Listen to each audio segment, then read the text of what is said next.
Good morning, students. Today we are going to discuss next part of our lesson, bed number 29. Let us have a recap first. तो अब तक हमने देखा जो story है वो नरेटर के बारे में है, जो बाय प्रोफेशन एक पेंटर है। तो जो नरेटर था, एक बार जो है भीड़ भाड़ वाली सड़क से निकल रहा था, तो एक कार से वो क्रैश हो जाता है, जिसके कारण उसे काफ़ी इंजरीज होती हैं और उसकी आई साइट भी उसमें चली जाती है और वो ब्लाइंड हो जाता है। तो इस कारण जो नरेटर है वो उसमें काफ़ी ज़्यादा डिप्रेशन और सैडनेस आ जाती है। तो हॉस्पिटल में जो नरेटर की जो मुलाकात है वो नईम नाम के एक पर्सन से होती है।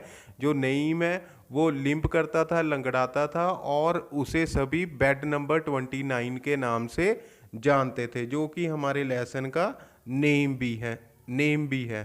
तो जो नेम है वो विंडोज़ के बाहर जो अलग अलग सीन्स होते हैं, ऑथर को उनको डिस्क्राइब करना शुरू करता है और साथ में ऑथर को जो है कंफर्ट करने की कोशिश करता है, ताकि ऑथर जो है ज़िंदगी की कड़वी सच्चाइयों से उसका ध्यान जो है थोड़ा पीछे हट सके। तो एक बार जो नईम है ऑथर को एनकरेज करता है कि वो फिर से अपनी पेंटिंग्स को क्यों नहीं शुरू कर देता, कि वो पेंट करना क्यों नहीं कर देता।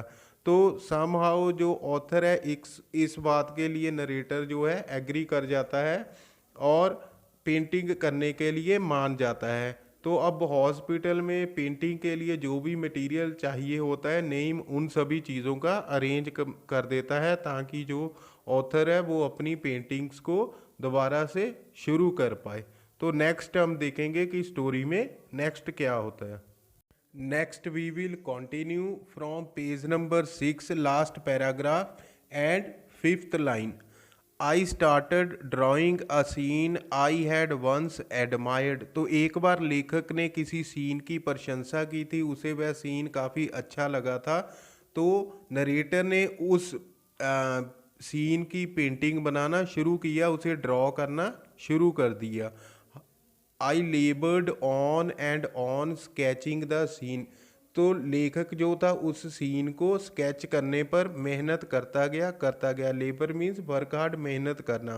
From the canvas of my memory on the paper. तो नरेटर जो था उस जो सीन जो उसके मेमोरी के कैनवस पर, मेमोरी के कागज़ पर प्रिंट हुआ था, उसे पेपर पर लाने की कोशिश कर रहा था। Too absorbed to think of my blindness. तो लेखक पेंटिंग करने में इतना ज़्यादा एब्जॉर्ब डूब गया था कि उसे अपनी ब्लाइंडनेस के बारे में, अंधेपन के बारे में बिल्कुल भूल गया था, वो सोच ही नहीं पाता था। I finished the scene and in a shaky voice called for Naeem. मैंने सीन को, नरेटर ने जो था सीन को ख़त्म कर लिया, उसकी पेंटिंग बना ली और कांपती हुई आवाज़ में नेम को बुलाया। He bounded to my bed. जो नेम था वो नरेटर के बेड के पास आ गया। For a while I heard nothing. थोड़े समय के लिए ऑथर को कोई आवाज़ नहीं सुनाई दी। माई हर्ट सैंक। लेखक का, नरेटर का जो दिल था वो डूब डूब रहा था, उसका दिल जो था घट रहा था। I must have bungled it. Bungled means गड़बड़ कर देना। तो नरेटर को लगा कि शायद उसने पेंटिंग में गड़बड़ कर दी थी। आई थॉट, उसने सोचा। Then his voice broke the silence. फिर नईम की जो आवाज़ थी उसने वो चुप्पी तोड़ी।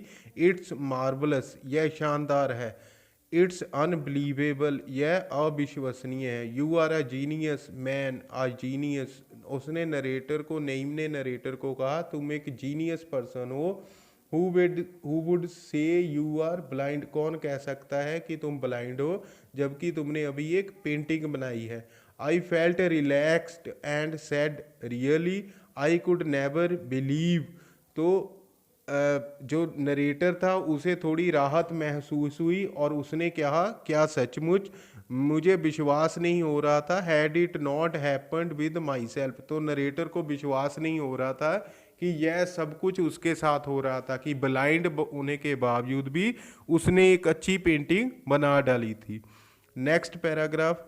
Every morning after breakfast Naeem would come to my bed तो हर सुबह ब्रेकफास्ट के बाद जो नेम था वो नरेटर के बेड के पास आ जाता, इन अ ड्रीमी वॉइस, अपनी इमेजिनेटिव मायावी काल्पनिक आवाज़ में he would describe a scene, name author को एक सीन डिस्क्राइब करता, which I would work from dawn to dusk, जिस पर नरेटर सुबह से लेकर शाम तक काम करता। डॉन टू डस्क मीन्स सुबह से लेकर शाम तक।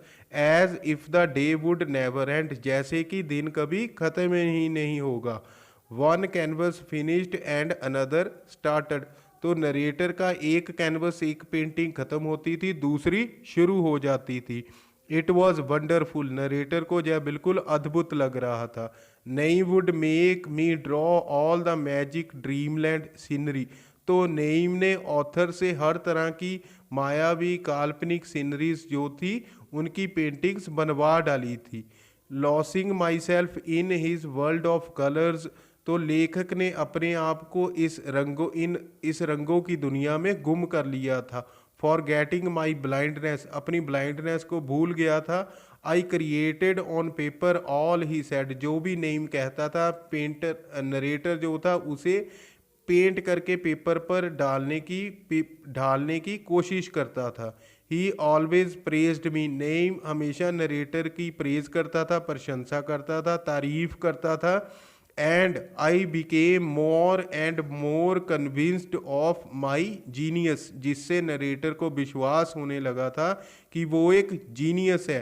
ही would himself mix the colours and suggest a faint shade here, a dark line there, तो नेम जो था खुद कलर्स को मिक्स करके नरेटर को देता था और उसे एडवाइस करता रहता था कि जहाँ फेंट शेड यूज़ किया जाए वहाँ पर डार्क पेंट यूज़ किया जाए। तो इस तरह से वो नईम जो था नरेटर को पेंटिंग के टाइम पर गाइड करता रहता था। Next paragraph, it was then that the doctors operated upon me again, तब वह समय आ गया जब डॉक्टर्स ने नरेटर का एक बार फिर से ऑपरेशन करना था।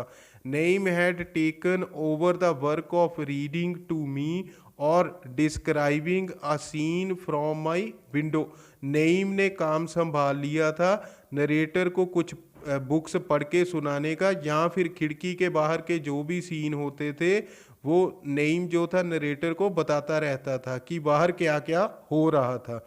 As I was unable to move from the bed, क्योंकि जो नरेटर था वो बेड से हिल नहीं सकता था। एज डेज पास्ट, जैसे ही दिन निकलते गए, माई एनजाइटी इंक्रीज्ड, नरेटर की एनजाइटी मीन्स वरीज, चिंता बढ़ती गई।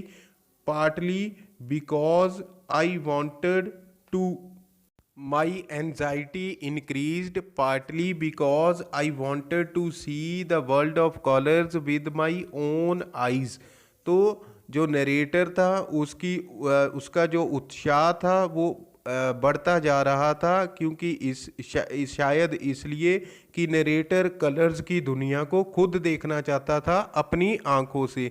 But mostly because I had spent my last रूपी ऑन दिस वेरी ऑपरेशन, पर ज़्यादा करके इसलिए नरेटर जो था वो चाहता था कि वो ठीक हो जाए, क्योंकि उसने अपना आखिरी रुपया जो था इस ऑपरेशन पर खर्च कर दिया था। नरेटर के पास इस ऑपरेशन के बाद कोई भी पैसा नहीं बचा था।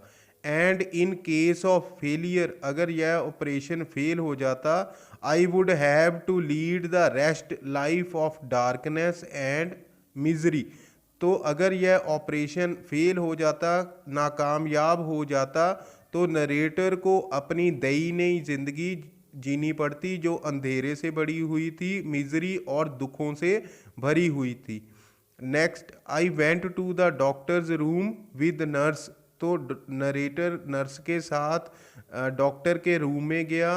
When Naeem came and said, वहाँ पर नईम आया और उसने कहा, इट्स अ ब्यूटीफुल डे, आज का दिन बहुत सुंदर है। I hope you see it सून, मुझे उम्मीद है कि तुम जल्द ही इस ब्यूटीफुल डे को देखोगे। I try to answer, narrator ने नईम की बात का आंसर करने की कोशिश की, but there was a lump in my throat, लेकिन ऐसे लगा जैसे नरेटर के गले में कुछ फंस गया हो। लंप मीन्स गांठ बंध जाना या कुछ फंस जाना। Next, I smelt the smell of the operation theatre. Narrator जो था उसे ऑपरेशन थिएटर में लगाया ले जाया गया। ऑपरेशन थिएटर में वो स्मेल से पता लगा सकता था कि ऑपरेशन थिएटर में उसे लाया गया है, क्योंकि वहाँ पर एक अजीब सी स्मेल होती है जिससे नरेटर को पता लग गया कि ऑपरेशन थिएटर में उसे नर्स लेकर आई है। I felt gloved hand touching me gently. मैंने महसूस किया कि ग्लव्स वाले जो हाथ थे मुझे प्यार से सॉफ्टली टच कर रहे थे। माई बैंडेज वॉज बींग अनबाउंड। मेरी आंखों की पट्टी खोली गई। The clock ticked. तो क्लॉक की टिक टिक की आवाज़ आ रही थी। And a voice said. और तभी एक आवाज़ आई, ओपन योर आइज। अपनी आंखों को खोलो। And I opened my eyes. और नरेटर ने अपनी आंखों को खोला। There was the same unending darkness. लेकिन फिर लेखक को वही अंधेरा नजर आया जो कभी भी खत्म नहीं होने वाला था। Next, I was back in my room helped by the nurse. तो नर्स की मदद से जो नरेटर था एक बार फिर से अपने वार्ड अपने कमरे में आ गया। So there was my life full of darkness. अब जो नरेटर की जिंदगी थी वो डार्कनेस से एक बार फिर से भर चुकी थी। I buried my head in the pillow.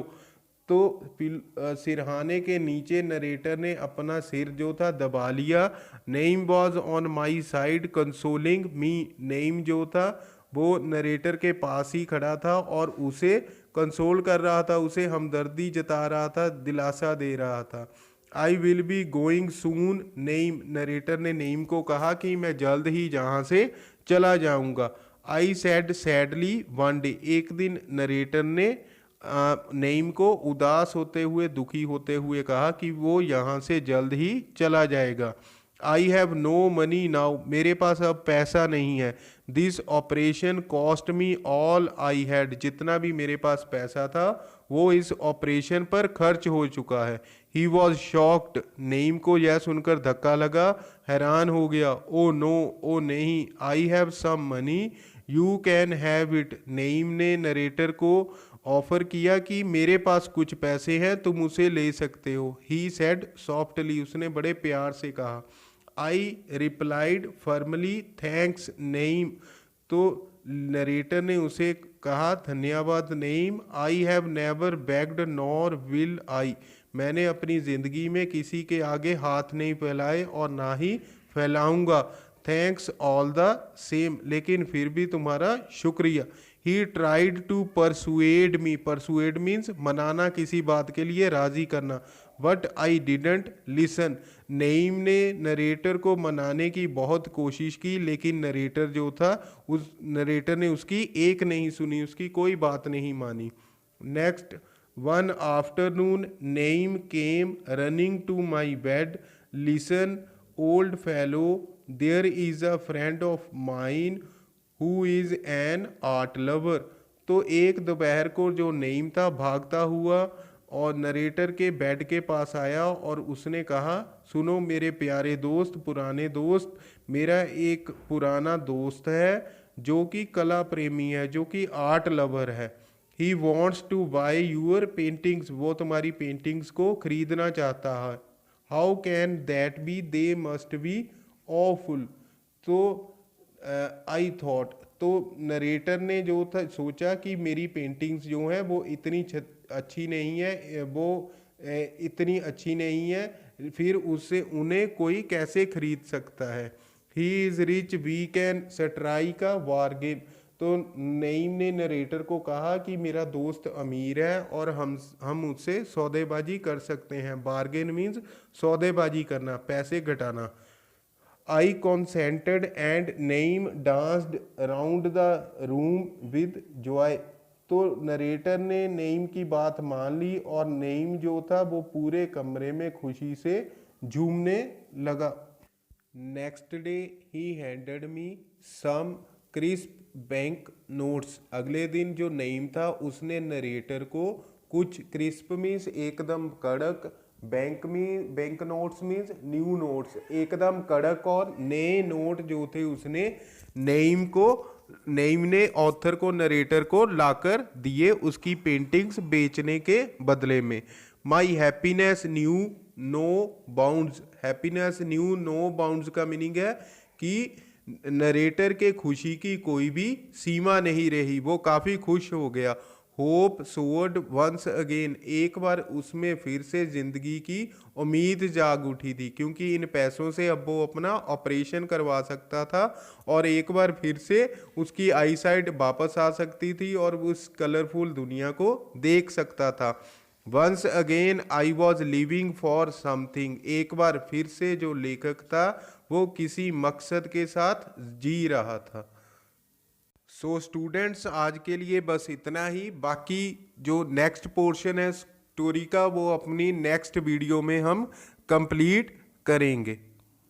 So now it is time for home assignment. Here are some questions before you try to compose the answers of these questions and write all the answers in your notebooks in clean and beautiful handwriting. Till then, thank you very much.